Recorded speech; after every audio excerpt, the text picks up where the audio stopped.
Hello, this is it's Mental Podcast. I'm back, and today I truly have a special guest. She's Helen Bauer. Hello. Hey, do you want to introduce yourself, or should I hype you up? Oh my God, please let's watch you do it, and then I'm just gonna like refute everything you say. Okay. So, Helen Bauer I think she's the most famous comedian out of Berlin. Okay, wrong, but okay. Really, Do you- who is like an English speaking comedian? Daniel Ryan Spalding? No? He's huge. I think sure. Okay. I don't know. Anyway, it's actually funny. I saw her performing at an open mic. I think like 3-4 years ago in Berlin, and 2 weeks ago I was in Brighton, and suddenly I just see her poster in a very fancy fancy venue, and then 1 week later I was listening to this podcast called comedian podcast. So it features lots of famous comedians like Bonen, Daniel Sloss, and then suddenly one day I saw this update. New episode, Helen Bauer. I was like, I know this woman, and I always thought that she is from Britain, and she did traveling in Berlin, did an open mic. Then I listened this episode. I was like, this bitch come from Berlin. We have a famous Berlin comedian. Did you not know I started in Berlin? I didn't know because when I joined Berlin. At that time, you were already like I'd gone. Yeah. So I left in September 2016, but I started here in like beginning of summer 2015. So I only had like a year and a bit doing comedy here. Yeah. But I still do Berlin open mics. No one is ever too big for a Berlin open mic. I love them. They're good. And they're good to test out jokes. Cool. But all the cool kids come from Berlin. They do. Okay, fine. I feel like for me, it's like I was so happy when I heard, oh, you are actually from Berlin, because I do feel Berlin have lots of great comedians. Oh my God, especially how diverse we are, how unique our styles are. You're a bunch of absolute freaks. That's what you mean, yeah. Yeah. Like, we can say unique and diverse. You're all just mad. Like, it's just a bunch of mad idiots running around, and I love it. Yeah. Like, for example, like I never been to the French circus before, but this time in Brighton is my first time, and I thought, oh my God, I'm finally going to the professional circle. I'm going to see lots of no. Okay. Oh wow. No, wait. You thought going to Brighton Fringe would just be professionals? Yeah. Are you fucking kidding me? I didn't know. Oh and my God, and then I realized like 60-70% of people, they are not as good as those open micers in Berlin. That's so funny that you thought it was going to be amazing. Because in Berlin we don't have the industrial yet, so no matter how good they are, we are still open micers or self producers, like this kind of thing. But then when I was in Brighton, I realized like how unique we are, because in Brighton lots of comedians, they are professional, they do it for a living, but then you cannot really see, like, they are very generic, lots of them. Yeah, of course. Like, there's definitely, like, every country has a style for sure, but mainly the thing is, in Britain, like, a professional comedian depends on each person's definition of it, right? Because some people are so rich, they've never had another job, so they're immediately a professional comedian. But other people, they can't become a professional comedian until they've done like a Netflix special and have that money. So everyone's different. Like, and everyone, like, some people are a professional comedian from their first open mic. You've seen it happen, no? People do one gig and they change their bio to comedian, and it's like, oh my God, you're amazing. Like, I'm confident, but I'm not fucking mental. Like, but that's their journey. So it's like, whatever. So how about you? Like, how long it took you? Because I listened to your other podcast. You said that you used to be in Berlin doing waitering. Waitressing, Yeah, and how long it took you to own into comedy?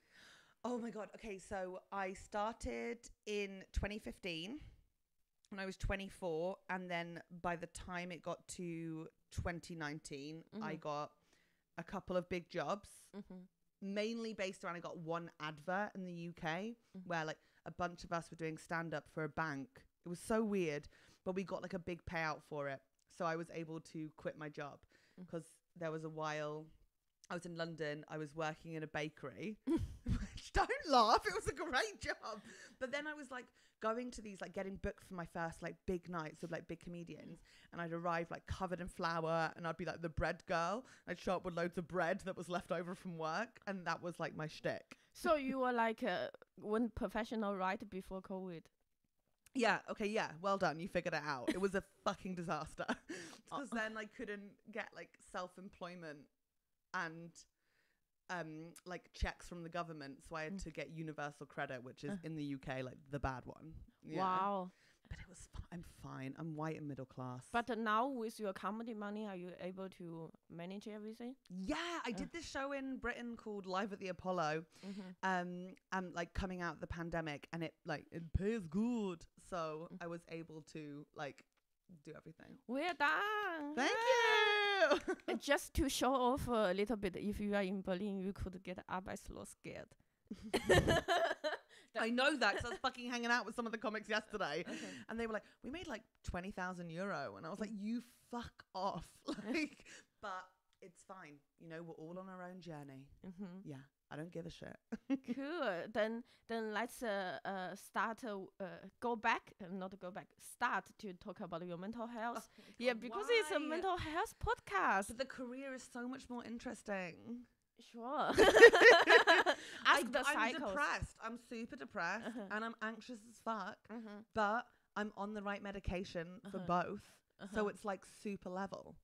Since when you start to take antidepressant? Oh, antidepressants. When did I start taking them? After I started comedy, 2018. No, end of 2017. And what make you realize, okay, it's time to do it? I was fucking miserable as shit, to the point where the only thing I could do was gig, because I was so addicted to comedy, and my career was starting to go. So I really loved that, but everything else around it, I hated. Like talking to people, getting out and about, and like, I think this is a good thing, but other people are like, that's horrendous. There's so many mental health problems in my family and in my close friendship circle that I knew what was going on. You know, when you're like, I was like, oh, this isn't depression, but I know it's depression, but I'm going to pretend it's not so I can get rid of it. Because I swear I did that when I was a teenager. I got depressed, and I managed to ignore it long enough and make it a joke long enough that I stopped being in that depression. But this time I was like, fuck no, I need some drugs. Because I knew that I loved what I was doing and didn't want to fuck it up.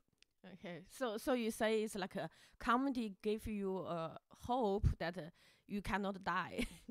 It was like, oh my God, no, I still 100% wanted to die. Everyone wants to die, right? Like, eventually. I don't want to live forever. That's a fucking terrifying notion. But I enjoyed this opportunity I had and didn't want to fuck it up. So I knew I had to figure it out. But at the same time, same as so many comedians, was super frightened of taking drugs for my depression, because happens if me being that miserable is what makes it work. Happens if that is part of the creative process for me, which it fucking isn't. Like, you will still, just because you're on antidepressants, you will still be miserable sometimes. Like, it is not a block of everything. So then took them, found the right one eventually. And then, yeah. How many trial did you take before you find the right one? Oh, one. I hate saying this because I feel like it might put people off finding the right one, because I was really unlucky. I did citalopram from the lowest dose to the highest dose and then back down again, but it didn't work for me. I was still really mad and sad. And how long it took you realize? Like 5 months going up, 4 months coming down. Okay. And then did venlafaxine. I had that the first time. Yeah. Didn't work for me either. But that one maybe only 3 months, because I was like pretty quick to be like, this does not feel right. How did you know it's not right? The misery and the stress was still so high, and like I couldn't discuss it with anyone without immediately crying. And I've seen friends on the right antidepressants, and it sort of like allows them to talk about what's happening with them, like not just in a therapy sense, but just in general, without it being this massive, their day's over. Yeah. And I knew I wasn't able to do that. And then sertraline was the one. Sertraline. sertraline. So it's like another SSRI. I think it's the one I was taking the second time is sertraline. Sertraline. Not citalopram. STRALIN. Yeah. That's Sertraline. Yeah. This one is really good. That's the one that works for me. So I went up to we had to go on the highest dose because I was by this point, like so stressed. And like, I was still functioning enough, but like struggling. And then now I'm still on it, but I'm on like the lowest dose. But I'm on it to the point where like, I went on holiday a couple of weeks ago and I forgot to take it. And I was like, it doesn't matter. I don't think I need it anymore. And then my friend was calling and I was like, honestly, I'm not even mad anymore. Like, I don't fucking need it. And she was like, are you sure it's nothing to do with the fact you're on holiday and in the sun? And then I got back to London and 2 days later I was like, where are the fucking drugs? Like, I just reckon I'm just going to stick with it for ages. And since you start to take the medication, did you also try like a therapy? Oh yeah. Come on, like, so therapy. I was like super like, oh my god, I don't want to do it. It's so self-absorbed, which is stupid because comedy is self-absorbed. And then eventually did it, which was just sort of like crisis management therapy. It was very much like, how are we going to do this week? And then did that for like a year and a bit, and then literally, I'd say, just after my birthday this year, I got a new therapist because I was like, I want to do therapy when I'm not really struggling, just to like get into some stuff, right? So I'm now doing that weekly. And do you feel the effect from it? I feel like the first therapy I did, because I was so miserable, it wasn't so much like working out why I was miserable and like what's going on in my brain. It was more like, right, what do you need to do the next 3 days? How are we going to be able to get ourselves to do these things? Whereas now I definitely feel it because we are like working on like bigger picture stuff, like how my brain works, how I can like challenge ideas, how I can not feel like shit in that situation, or how I can not replay it. So this one is like really interesting to do therapy when I'm not, I say in crisis, but I'm not sure my wording is correct there. But like, it felt like a crisis point for me. So this one feels better. Cool. Yeah. And have you figured out why were you depressed? Oh yeah, I mean, a lot of it for me is sort of like chemical. Like, it's very big in my family. Like my mother's side of the family has a lot of mental health issues, so it's 100% inherited. And then also just some stuff that happened like growing up, which we're totally not going to go into, but like little things like that. But I do think it's just in my DNA as well, because it's so weird to me that I got so depressed when my life was technically so great. Like, obviously I missed living in Berlin, but I was getting all these amazing opportunities. I had a lovely job in a bakery. I was living with friends. And that's when my brain was like, everyone hates you. I think sometimes like you need to be in a comfortable place in life that your body knows now it's safe to dump the shit out. That's exactly what it was. It was like everything felt like it was falling into place.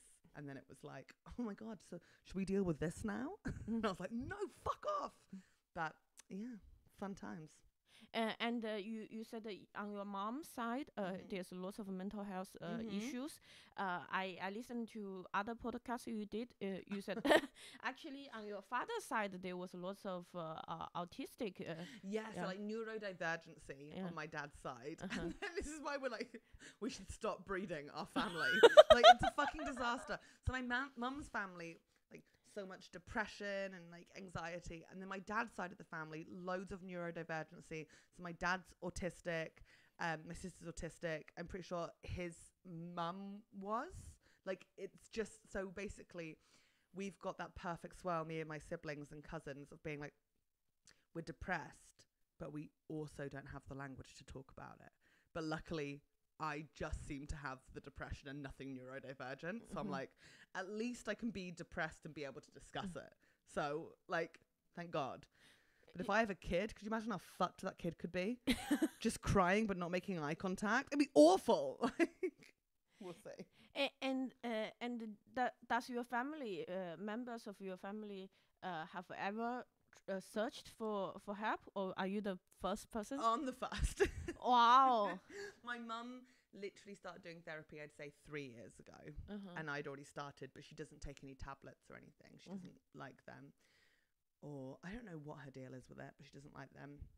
And before that, we'd be like the first generation, I'd say, who were like actively seeking it out. Wow, that's good job.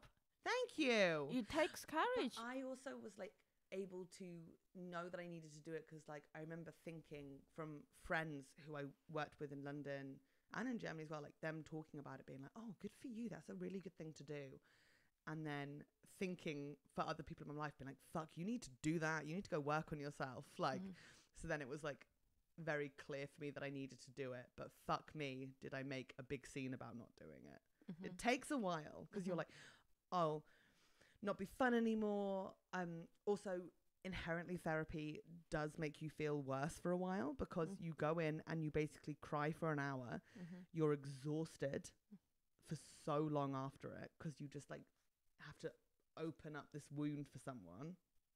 But then you get really into it and it's so fun just talking about yourself for an hour. I fucking love it. Yeah, what do you think what made you resist it?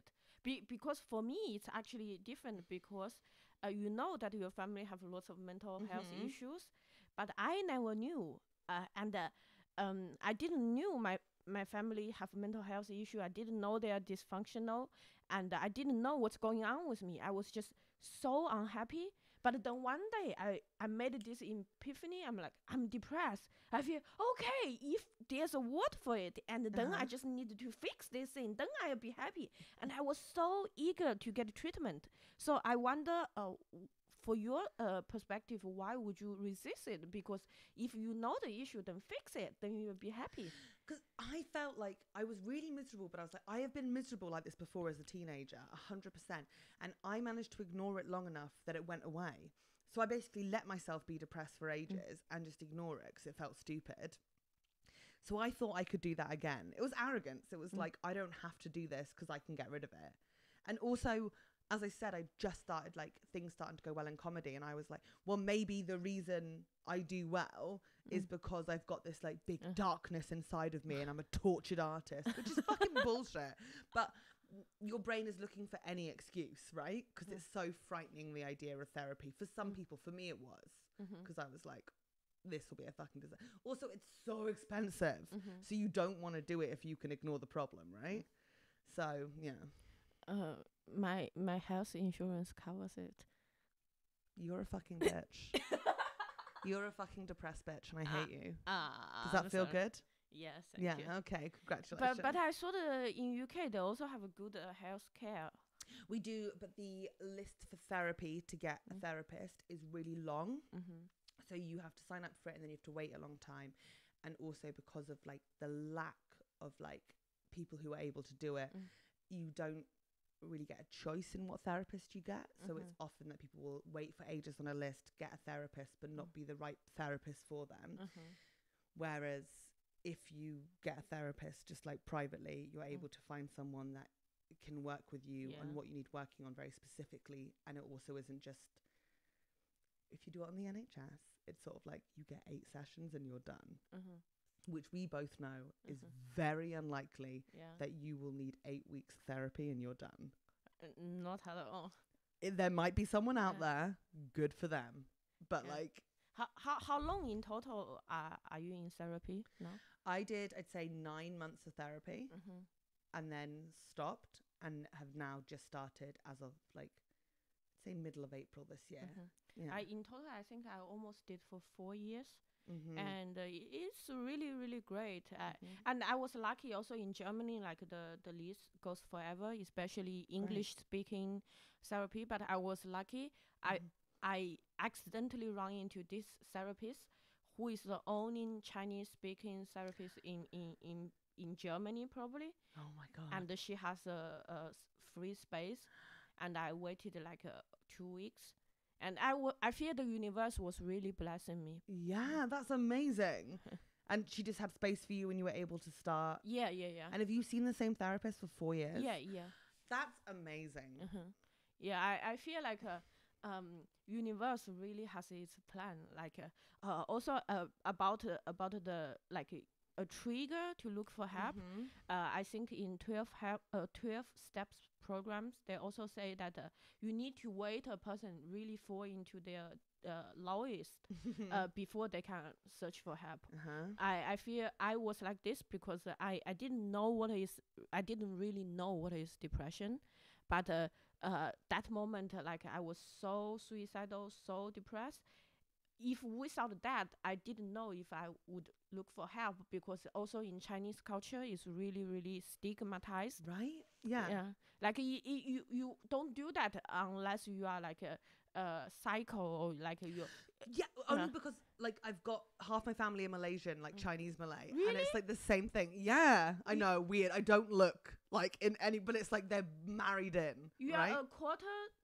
No. Like by no blood do I have any like Chinese blood in me.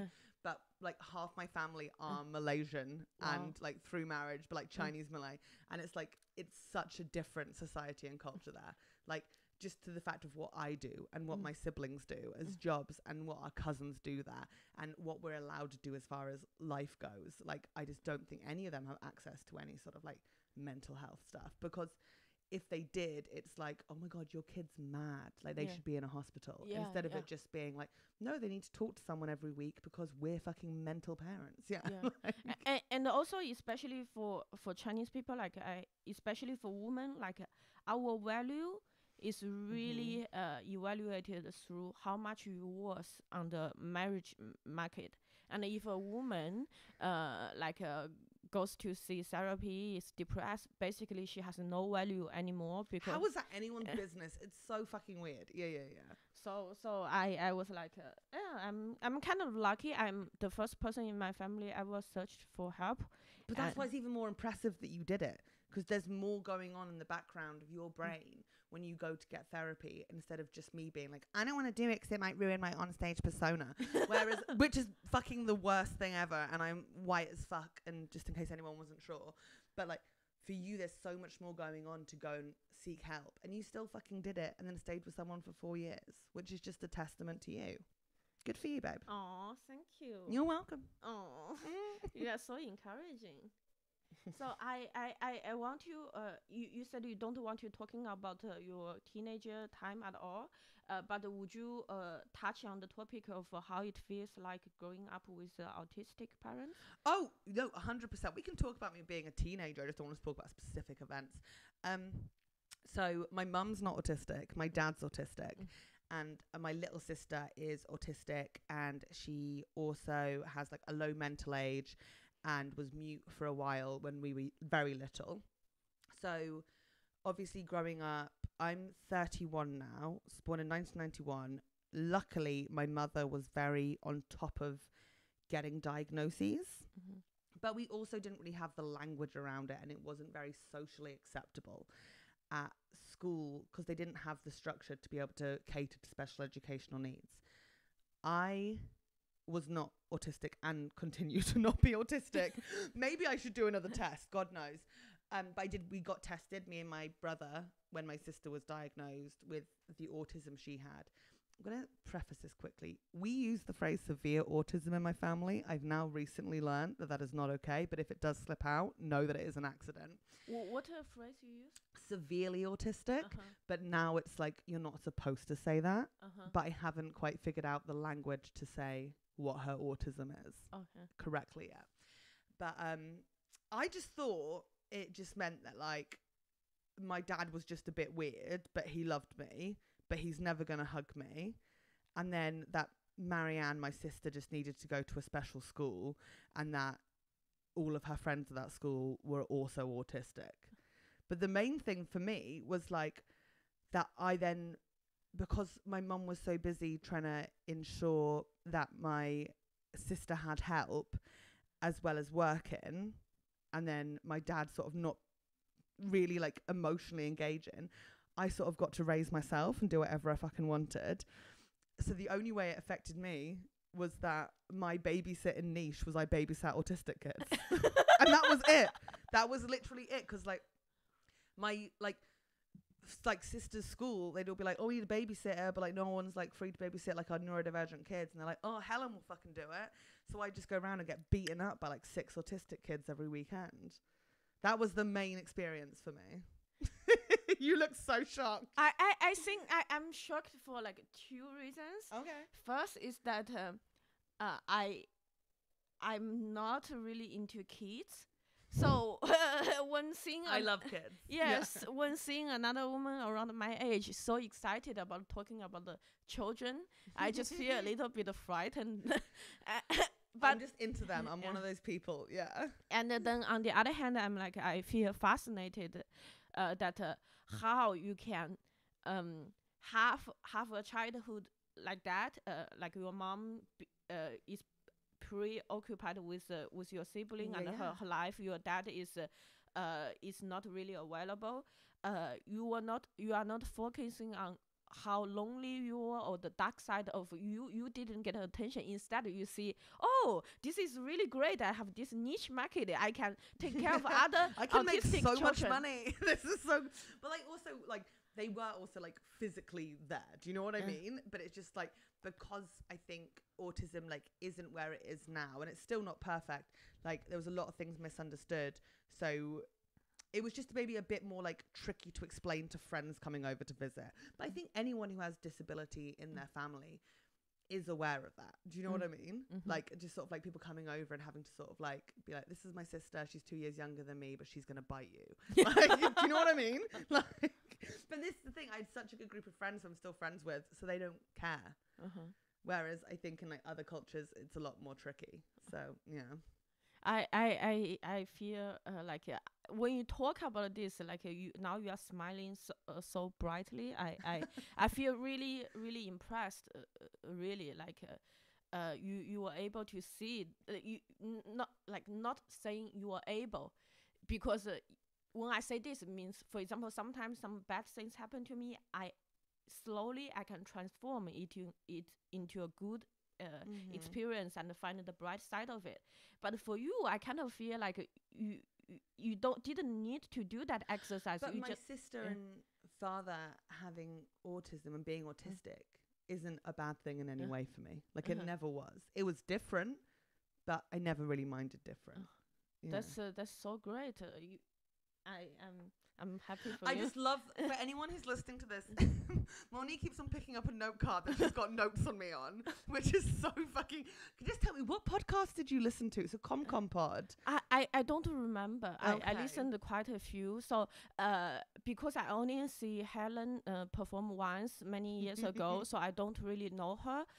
So this is a mental health podcast. I was like, I want to know her mental state.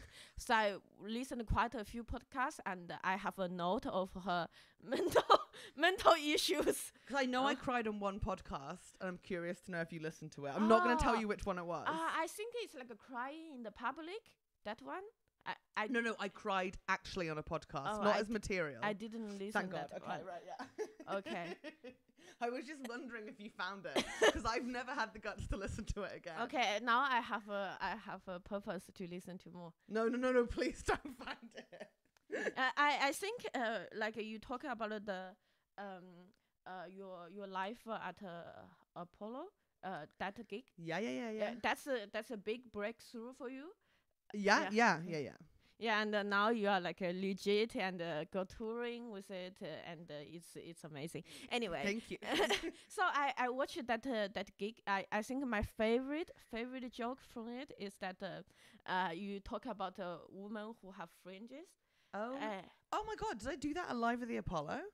Oh, maybe it's the another gala. Life at the Meet Against the Miserable. Oh yeah. Comedians Against Living Miserably. That's for mental health. Yeah. And I really love this joke you talk about. You said the higher your fringe, the worse your mental healf. Yeah. Which I stand by that bit of material. It's very rare I will stand by something, but that I'm like, it's so true. Yeah. It's such good observation.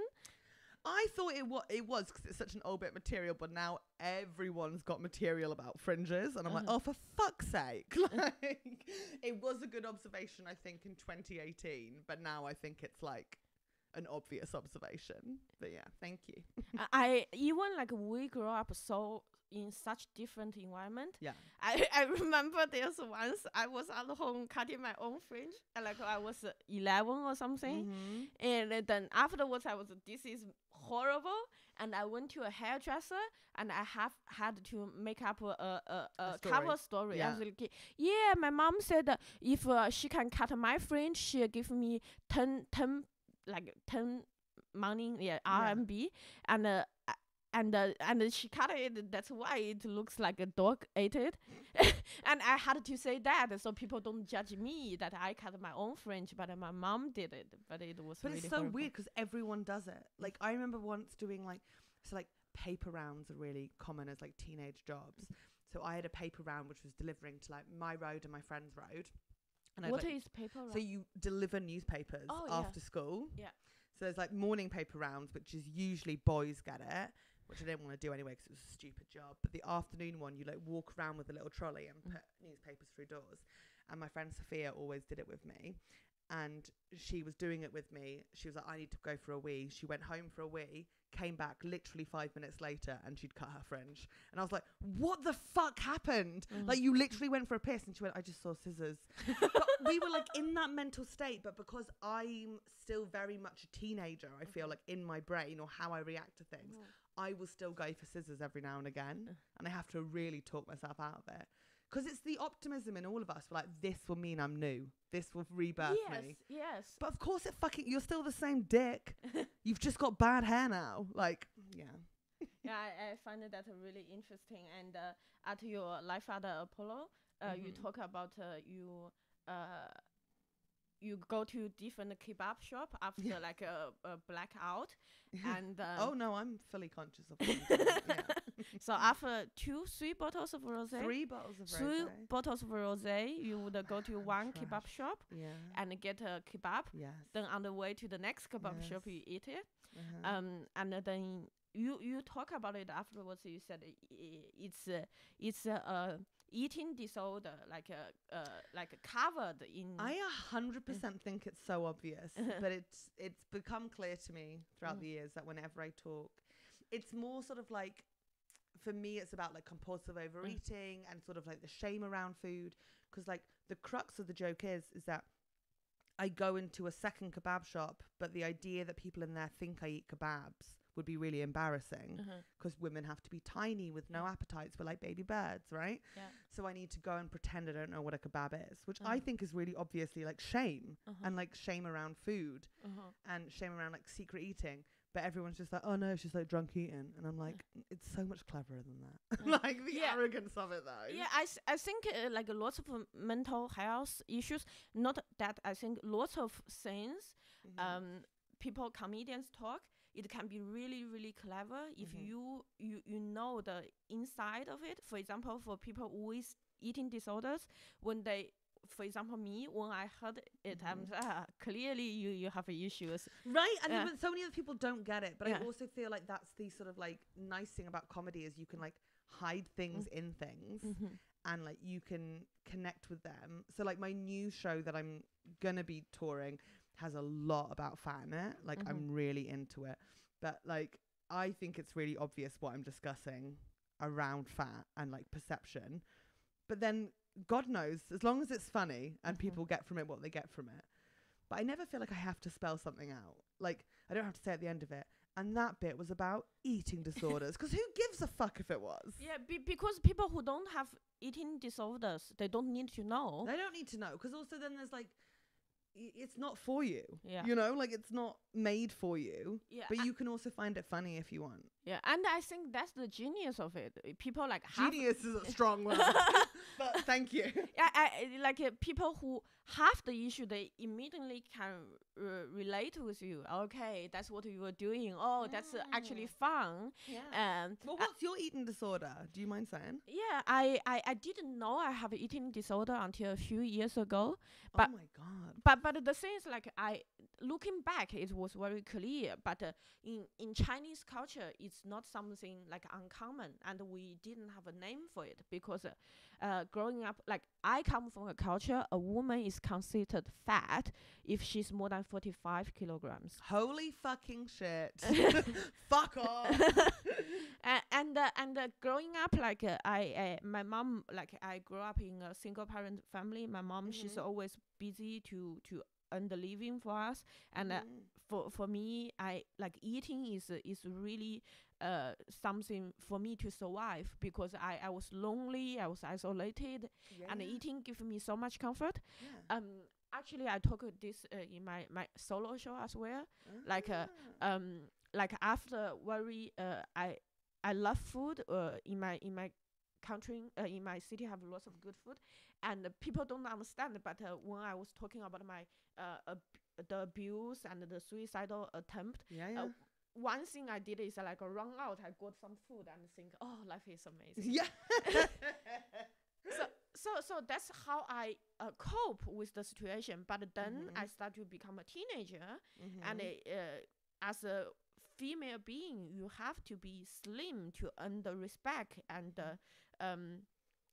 the respect from the society, from your peers, from also for everyone. Yourself. You feel like gross in yourself if you don't fit in with this like beautiful, and like when we were growing up, it was the thin narrative. It's obviously changing a bit now. Yeah. But like, yeah, you get older and you get less. Yeah, but in China, like being a little bit, bigger is such a big issue.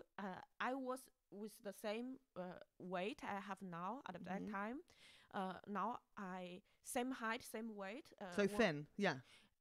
I don't consider myself same because I come from that society. But you know, like right now I wear the S to extra S size clothes in Europe. But back then, when I was in Europe, in China, growing up, I permanently couldn't buy pants. I couldn't find any pants that You're fit an extra me. small in Europe, and you couldn't buy pants at that size in China. Yes. Well, I'm not going to China. Like, fuck that. What am I going to fit into? I'm 6'1" and overweight. Yeah, you cannot buy any clothes. Fuck that. Probably. Not even like a big Chung Sam or something. I think you probably need custom to find custom made. Custom. Yeah. But that's cheap, so that's fine. And I really resonate with you. In one set, you said like every three weeks you need to buy a new pair of jeans because between your legs it's way out. That's exactly how I was. Like I remember like when I was a teenager, like maybe not every 3 weeks, but every a while, my pants they all retire because there's holes. Yeah, not every 3 weeks for me either. It's a joke. Obviously, it's all like I've never eaten 2 kebabs either. That would be disgusting. This is all really cleverly crafted material. Thank you. So I was like, wow, that's really only people with a little bit extra size can understand this. 100%. It's really my experience growing up. My pants never. Other people, they have pants, they say, oh, I wear this I got it 5 years ago. I was like, no, my pants maximum like 6 months to a year. Right? Yeah. Because they all broke in between my size.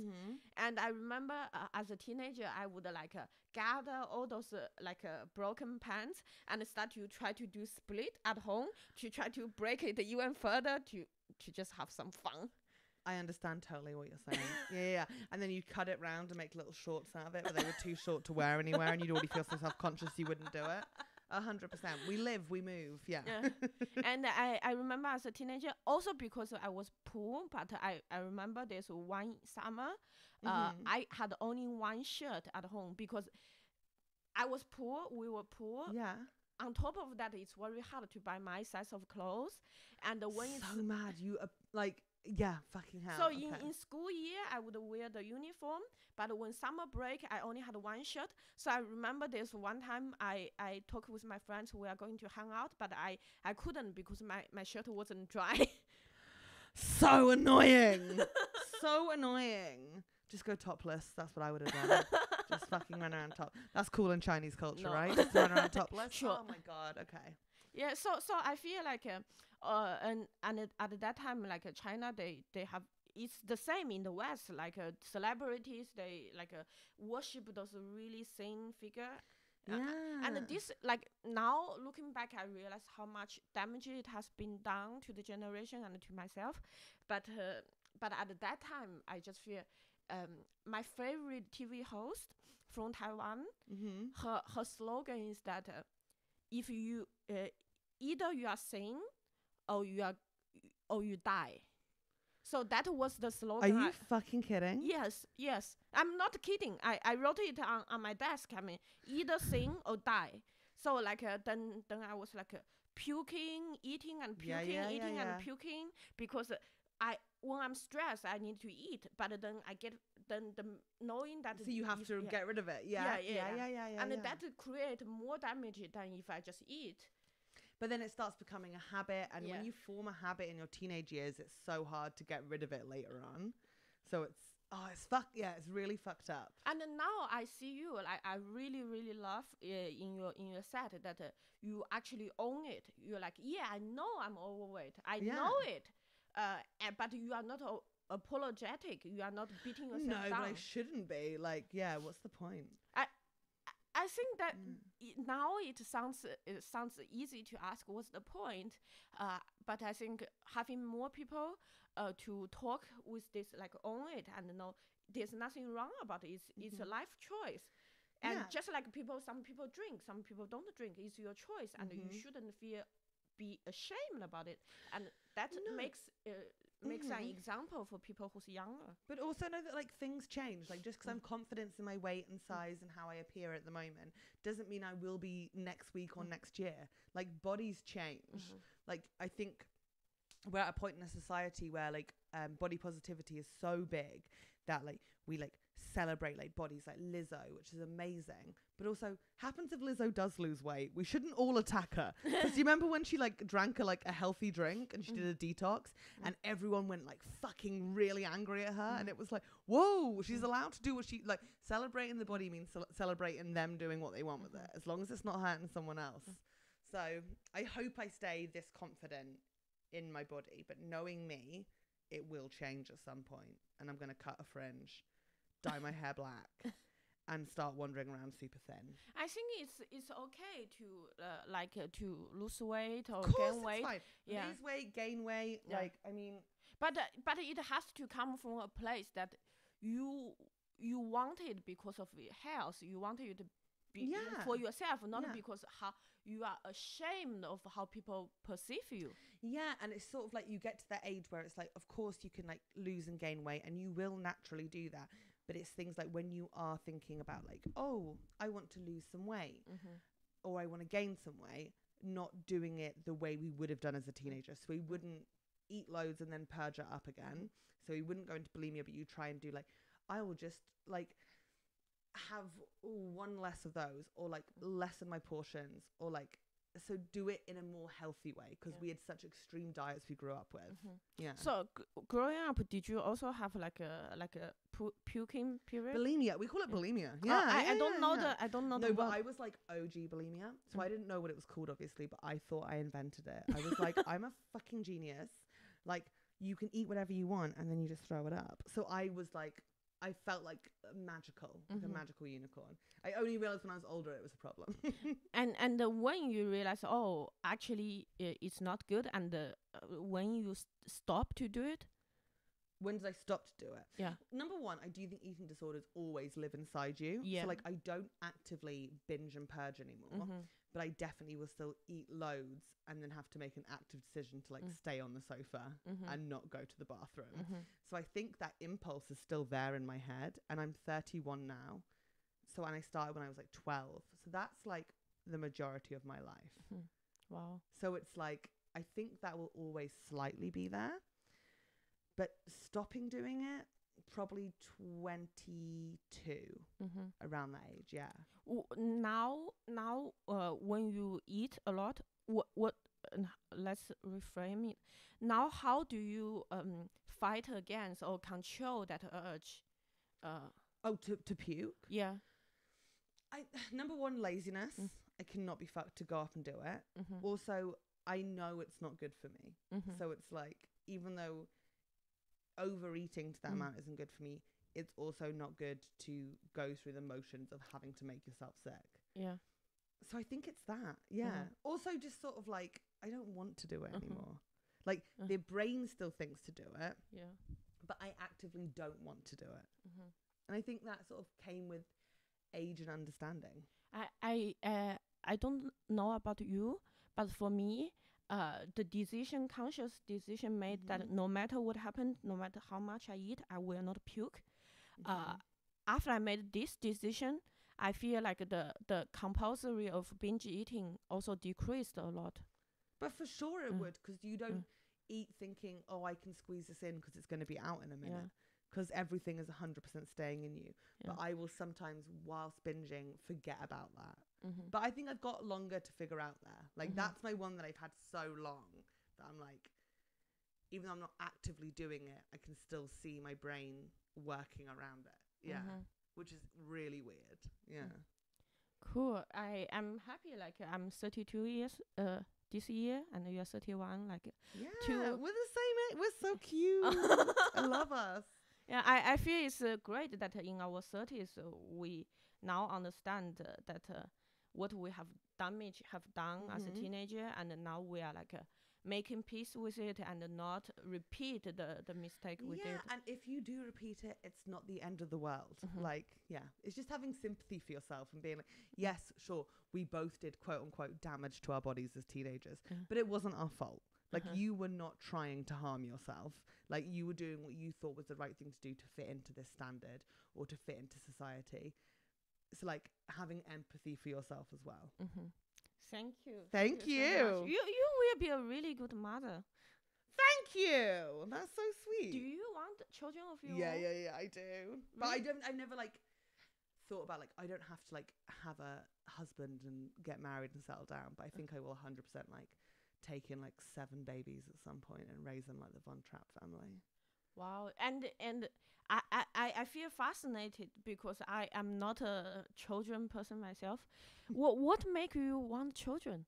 I just always have wanted them. There's no reason. Like, I've always wanted babies. Yeah. And are you afraid that the damage in you would pass on to them? Thing is, I think there's like damage in everyone. Obviously, like, I would be scared of passing on like my mental health issues because then I'd feel so guilty. But at least I'd have the tools to be able to explain to them what it is. And also, I'm like, I want babies, but I'm not set on like giving birth to my own babies. So you are willing to adopt children? Adopt, foster, whatever. Like, I just want to make a family, but I've never been like, I don't need to get married and have babies with one guy. Yeah. Wow, that's so cool. I feel I'm like conditioned like by my society. I've got a very liberal mother. Yeah, so. Oh, talking about your mom, in your comedy you said you know you are overweight because you have a mom. Yeah. And I was like, oh, I didn't know. I saw only Chinese mom do that. Oh, no. That's just common. Because they were in Britain at least, the diets that they did were fucking mental. So they're like really obsessed with it. But I heard that like British people are very polite and indirect. So your mom, will she say it directly or will she like cover with lots of things? Like, oh my God. Well, she said it directly a couple of times, but it's usually like, it'll be constant. Like, she'll look me up and down whenever she sees me. She'll hug me and have a quick feel. If I'm eating something, she'll be like, didn't you already have breakfast? Like, just constant like reminders. And then she loves to inspire me. So like, we'll go out for some food and she'll be like, oh yeah, well, I'm going to have this, but that's because I only had an apple and I only had some nuts. And I'm like, you don't have to justify it. Like, because I'm not going to do that for you. Yeah. Wow. My mom is like, she used to be really like direct when I was a teenager, and she's like, you need to lose weight, you are so fat, and but then she got indirect, which is even more annoyed. She would say, "Oh, you are so beautiful. You are actually not that fat. You just not that fat. Like you just need to wear like long skirts which always cover your full legs." Oh my god. It hurts the soul. It hurts the soul. Always hide your legs. That's okay. I remember coming out of changing rooms, my mum being like, "Oh, it's so if we could just get rid of that and like hold like a bit of my stomach, it'd be perfect." And I'd be like, like. But I think that's because their condition, that's their eating disorders, and then they sort of like you pass it down. I don't know what my kid's gonna have as an eating disorder. It's gonna be fucking mad. Yeah. Oh, so cool. You said when you have your children, you will at least share with your tools with them. So if they need it, I hope they fucking don't. I wouldn't be surprised if they did. Yeah.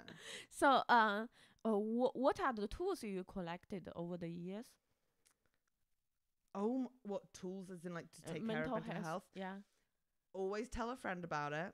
You can talk to anyone because no one actually gives a shit. I always thought people would like not want to hang out with me if I was depressed for a while, which is not true because people fucking love depression. Tablets, just because the first one doesn't work, other ones will. And also, it doesn't matter enough to like miss something because you're not feeling well. Like there's no pressure. No one is going to remember if you were at their birthday party having a good time or not. That's it. And if do you have the days like you are just doing great, then somehow you just sink down and feel a little bit depressed for no reason? Yeah, some obviously. days? Yeah, it's called life. Yeah. Oh. Every day. Yeah. And when that like I know I understand it every day a little bit feeling down at some moment, but do you have just for no reasons it just hit you and you suddenly just feel really depressed? Yeah, I usually think of that like a wave of anxiety. Yeah, of course. And when that happened, what would you do? Like the first things you do to get yourself out from it? Oh my god! I mean, like you're never at home when it happens. You're usually on a train, so then you just go on your phone and play on something. Yeah. For me, if I feel that and then I tell someone immediately, I will cry. So I usually just sort of sit with it for a little bit. Yeah. Oh, cool. So you also have that. That makes me feel a little bit better because my mental health is quite stable. Like for me too. Yeah, we're both fine. Yeah, I'm quite fine. And knowing that it's normal. Sometimes feel this way. My therapist, she told me maybe just treat it as a cold. Sometimes like a cold just will hit you and you sneeze for a few days and you don't need to do much and knowing that it will end, that helps a lot. Everything has an end, yeah. And if not, you can kill yourself. Please don't, audience, please don't. It's my ultimate advice. Okay, to just undone that sentence, share another. I think. Do you know Ori Havili, the big tall Jew? Yeah, Ori. Yeah. That I'm not insulting him. That's his Instagram handle. Big fat Jew. No. Is it? Yeah. Funny. No, big old Jew. Yes, that's his Instagram handle. He said actually, when he wants to kill himself, he always think about you can always kill yourself. So why do you need to kill yourself now? And knowing that you always have a chance to kill yourself, why not before killing yourself binge a few Netflix TV shows and eat a few pizza and then decide by then, and you will always find something more interesting to do than killing yourself because there's better things to do. Yeah, better things to do. So if you think about you can kill yourself, that is absolutely true. But why not eat a few pizza before you kill yourself, right? That's such fun advice. I like it. Yeah. Okay, cool. So I think the damage is controlled, and I hope after this episode, no one kills themselves. No one will. I feel it. Yeah, this is the end of suicide in the whole of the world. Yeah. Cool. Then thank you so much, Helen, for doing this. Thank you for having me. And let's all stay healthy and stay alive. Yes, please. Cool. Bye. Bye.